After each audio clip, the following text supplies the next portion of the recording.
Hey everyone, welcome to today's episode. Today we have the pleasure of meeting Eric and Rob, the co-founders at CHK PLZ. First time we have two co-founders during one recording. How's it going, gentlemen? Very good, Great. very good. How about you? Very good. Happy to have you and excited we could finally make this happen. We're supposed to record this pre-COVID. Timing didn't work out, and then kind of lost track of time. But it's going to be a great episode for everyone listening because I think you guys are a fantastic example of resilience and true entrepreneurship. So to kick it off, could you please tell us about your company and tell us about CHK, please? Sure. So yeah, we're CHK PLZ. We started the startup 2018, so we've been at it for quite a while now. And our mission is to provide contactless technology to the hospitality industry at a cost-effective price. So we've been working on this again for the last few years, building multiple partnerships, and we're about to take it to the next level. So definitely excited to speak more about that in the rest of the podcast. Yeah. So being in the restaurant business, could you tell us a bit of the story, what your product was, what CHK PLZ was maybe pre-COVID, and then what happened and where you're at today? Yeah, definitely. I think pre-COVID, our focus was really on replacing the payment terminal and kind of recreating the customer experience in bars and restaurants. So you didn't have that wait period at the end of your experience where you were waiting on the waiter to bring you a payment terminal, then bring you the bill, then tap your card to pay. If you're in a big group, you have to pass this terminal one by one.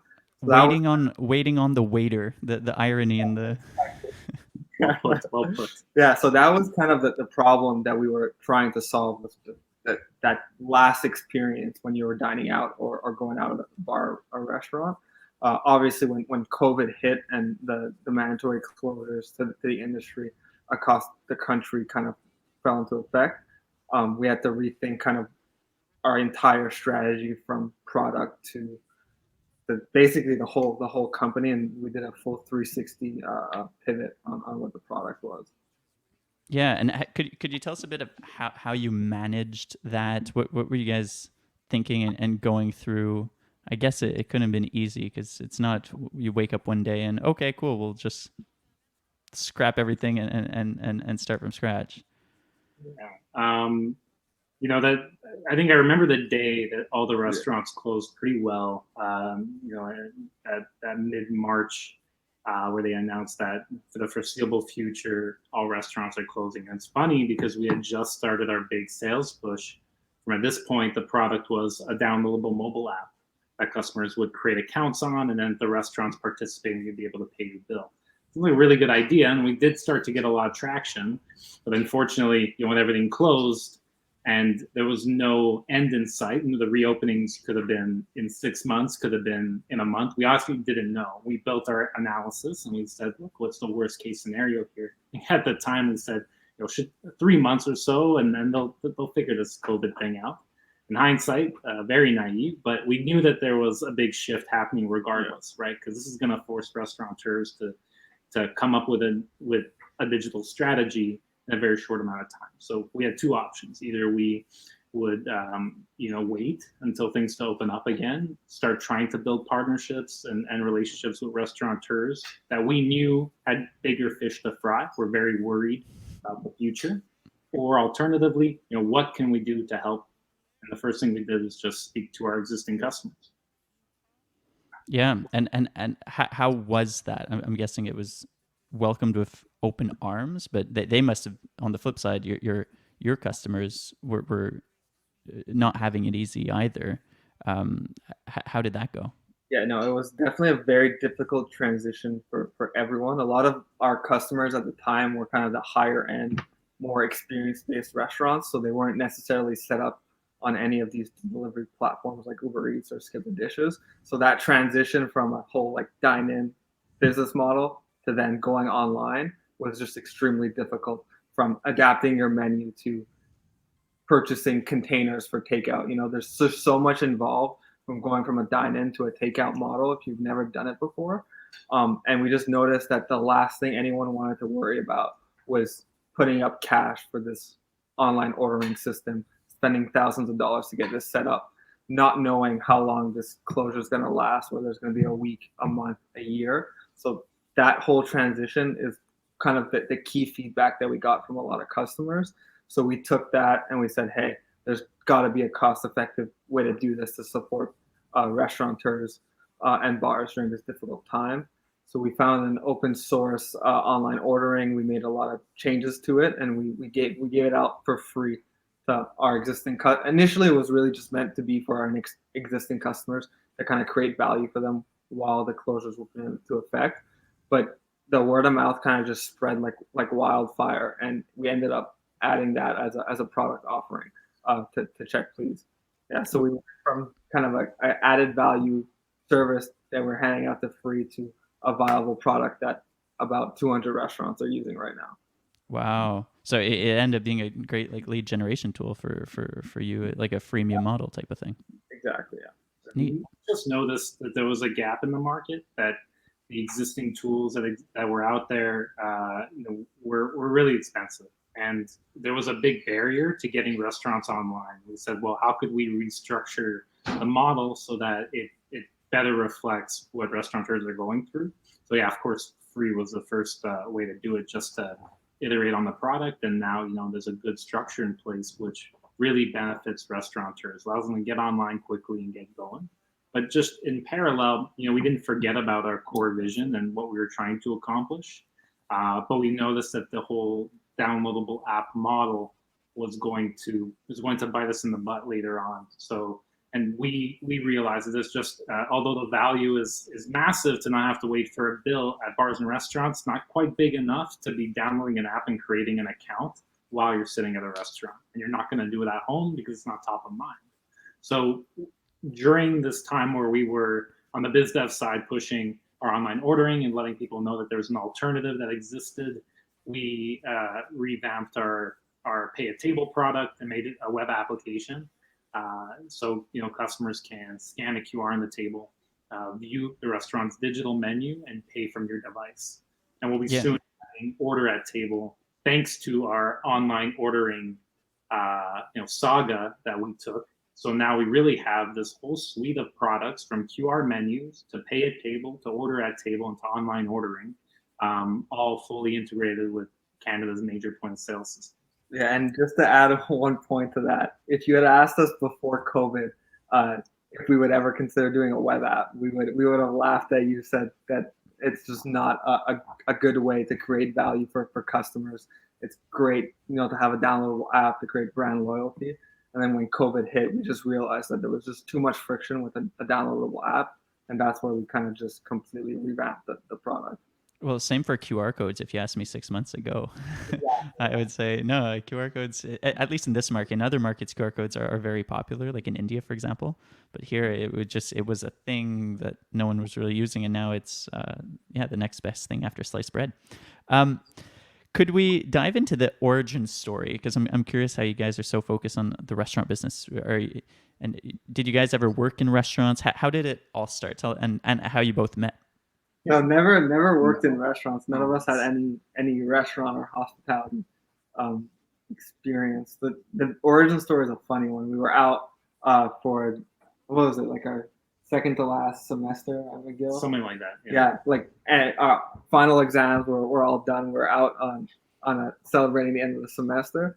Probably had a little too much to drink at the time, but at the end of the night, we really wanted to just get out as fast as possible, and it was just taking forever to get the bills for our group.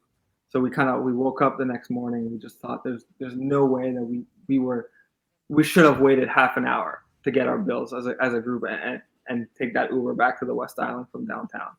So that's kind of where the idea started, kind of in our heads, and then we kind of did the research over span, 6 months? So yeah. I mean, we took the rest of our degree and just started conceptualizing it. And to be honest, as engineers, or engineering students at the time, 3 co-founders, we understood the technology utilized for payment terminals, and one that the components are actually quite inexpensive, but restaurateurs are being charged a fortune for that hardware, and that we could easily build a software tool that should be able to replace it completely through these new cloud-based point of sale systems that are, much more open to integration partners.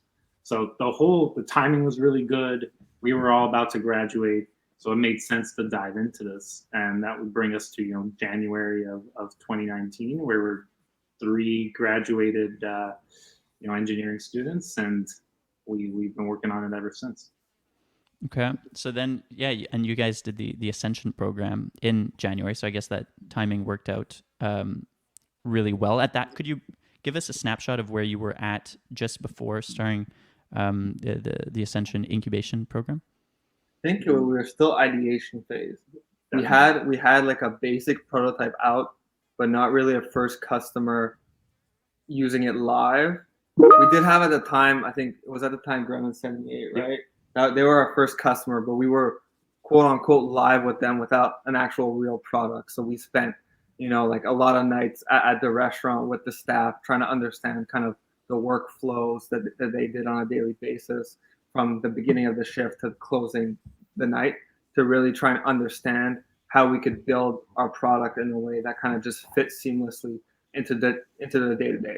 Because we knew that like on one end, for a mobile application, changing consumer behavior is one of the most difficult things to do. But then it would never work if waiters didn't adopt this and didn't push it to customers. So the last thing we wanted to do is to change their quote unquote customer behavior from the day-to-day jobs. Yeah. Yeah. So you really went into the restaurants to be with your customer as much as possible and learn from them. We didn't want to be naive and try and build a product that we think is best for them when we have absolutely no idea, how a restaurant operates. And you know what, truth be told, it's really complicated, and it's a massive operation. People really don't give it the credit it deserves. It is complicated. There's a system in place. And if you're trying to go in there with this new tech and say, oh, well, it's easier to do it this way, it depends who you talk to. You really need to go in and better understand how the workflows function in most restaurants. So this was great that they gave us access. We're forever in Grumman 78's gratitude, to be honest. Unfortunately, they didn't survive the COVID-19 the crisis that hit our industry. So that was definitely very emotional for us. Yeah. And our goal is to try and make sure that more restaurants don't fall into that situation. So anything we can do to help at this point. But yeah, we learned a lot from them, and that's what gave us the foundation to build these other products, because at least now we understand who we're working with. Tell me about how you ended up getting your first sale. Was Grumman from the get-go a paying customer, or it was more like you're nodding your heads no. So, but tell me about that, because that's always quite the biggest uphill battle for any startup. With Grumman, actually, what we did, so we were still students at the time when we first approached them at McGill, and we were struggling to get through the door with restaurateurs. So what we did instead is we decided to call them and say, hey, we're doing a school project for McGill. We'd love to kind of ask you guys some questions about the industry. Or you just become their best paying customers. You go there every night, give them big tips. That was another way too that we did. But yeah, no. So at the time, that's kind of what we did to get that meeting. And then when we showed up, we said, hey, by the way, we are students, but we're looking to start a business, and here's our idea. And we had a napkin with a pen. We drew out what it would kind of look like, and thankfully, Hillary, the owner, gave us the time of day. Sat us down, served us some wine, and we chatted for like a solid hour about the product. And she was super excited about that. And from that point on, we embarked like a 6-month journey with Grumman 78 to build out our product before we actually had it live in the market. Okay, so that was your test phase, and then how did you approach? Who was your first customer? I don't know if you could share that, but like paying customer. After Grumman, it's a good question. Yeah. I guess it would be like we have like a group that I would say really started with Tendresse, Nouveau Palais, Monopole, Agricole. So there's this group of restaurants. Essentially, we were only integrated with Lightspeed POS at the time. Yeah. And it's actually, at the time, was not as popular as it is now. So it was hard to find these initial customers. it required us going restaurant to restaurant on Google Maps and looking at the images and trying to figure out which POS, No way. was. Yeah, Believe it or not. Your partner at Lightspeed couldn't help you to guide you to. a lot of people just don't want to share customer lists with partners just for Especially random people. yeah. So that was definitely a hurdle. But like I mean, luckily that the Google Maps view, not Google Maps, the Google image view of the restaurants that get uploaded by customers or by the restaurant. Most of the time, we're able to find kind of a screenshot, like by zooming in to see That's what. nuts. I think this is the coolest insight I'm getting from you guys today. That's like scrappiness and like We just had like a list of 500 restaurants that we did that to. We spent like a wow. week or two just doing this, making a big list, and then we said we filtered for Lightspeed customers. We said these are people that we can sell to right now because we have this integration. That's cool, guys. That's a really cool story. Okay, so you have that list, and then what happens? You just go knock on doors. What does that look like? Yeah, pretty much emails, phone calls, show up in person, pretend to be a customer, and then pitch the waiter. Yeah, so many things. And the ones that listen, they some gave us a time of day. And Ralph from Agricol, always like a great supporter, understood what we were trying to do, and worked with us since day one. Jacques and Nouveau Palais, same thing. Always wanted to hear what we had to say, and gave us a chance. And I think that's where we got really lucky. And honestly, there's numerous others where we're so lucky that we have this group of initial customers with Lightspeed, and Lightspeed themselves. When we came to them, was actually while we were in Ascension. We didn't have a product yet. We had just an idea, and we said, it was a mock-up on that really bad Marvel app that let you kind of create prototypes for web apps or apps. It was very rudimentary, but they gave us a time of day. We showed it to them. They understood the grand vision. Clearly weren't too off-put by the very basic modeling of what we were trying to do, and they allowed us to integrate. And we learned a lot from them. So a lot of very lucky opportunities that allowed us to go and build that foundation, a technical foundation that we needed. So let's speak about the tech side, because that's very, very often in any tech-focused startup, the battle between getting your first customers and making sure your tech is ready to be deployed. Where you both are not you're from an engineering background, but you're not the technical co-founders, right? Absolutely. We're not. We have a third co-founder, Olivier, who's our CTO, and he's the kind of tech savant. Yeah, honestly, without him, he's just amazing. We would not have a product, and we wouldn't be where we are right now without that side. So where was the product when you got these first customers? Agricole, Palais. Was it you were able within a 6-month period just build it out and test it with the first with Agricole, and it was ready to be deployed? It was perfect, nice and shiny, and ready to go. Oh, nothing is nice and shiny. Yeah, nothing is perfect. We took the summer of 2019 to test at Grumman's. That means bringing people there, big groups all paying at the same time, trying a lot of different use cases to see if it all worked well. And then during that summer, as it went by, we started to involve more restaurants, and again bring people to test. There were lots of issues, bills not closing right, the integration not functioning the way we wanted to, realizing that the product was missing something, having to go back and add it. But the classic iterative approach. We used our friends a lot. Like I could tell you all my friends went to Grumman like at least 10 times in that 3-month period. But yeah, at the end of the summer, we ended up having our group of base customers. We pushed it until December, and everything closes, and so it brings us to January Q1 of 2020, and that's nuts, right? You put all that effort for one whole year to build it out. It's finally like at a level you're happy and you're ready to scale at, and then boom, the world changes. But probably the best thing that ever happened. I feel like it was an eventuality that we would have hit a point where it became very clear that the app approach wasn't going to be sustainable.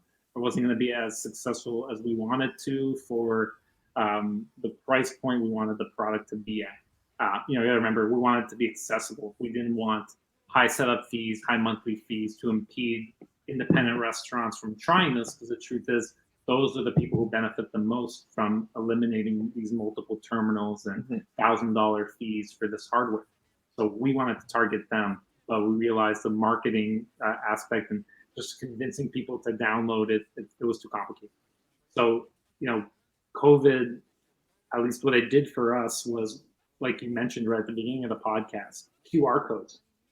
Such a mundane thing that people really barely utilize on a day-to-day are now the only way to get a menu at 99% of restaurants, probably across North America. So it became a norm overnight. That opens a whole avenue. So a fancy restaurant, a full-service restaurant and bar that normally would never touch a QR or put something like that on their table, because why would you want this disgusting thing on my table when I spend all this time creating a design that I love, blah, blah, blah. Now they do it. Yeah. Now they all have it. That just opens the door to, well, you have all these people scanning this thing. What else can you get them to do? It doesn't just need to be a menu. Why not add payment? Why not add ordering? Why not create this whole, accessory to the experience in a digital sphere? So that's kind of what we conceptualized in late March, early April, and then we kind of ran with it. Yeah. And I think there's even so much more looking forward of what's possible now that this is the new norm. Here currently, as of the recording, restaurants are closed in Quebec, but once they could open up again, QR codes will probably remain. Physical menus might be a thing of the past because, well, it's a health concern. You have to wash them every time. You don't want to be passing it from customer to customer. What else is possible with QR codes, and how far could you take that digital experience in a physical space? I think that's really cool. Yeah, exactly. Sky's the limit. It's also a huge cost saving for restaurants. The amount of times that they have to reprint menus for a price change or a new special, it costs money. Now they can just make that change on the online format, and the customer is still scanning the same QR, but the changes are done online. So tell me about where you're at now and where you're looking forward. Is it still just the three of you on the team? Has the team grown? How many customers you guys have? And what's your roadmap now looking towards 2021? Thank goodness we're not three anymore, because that was starting to get a little boring.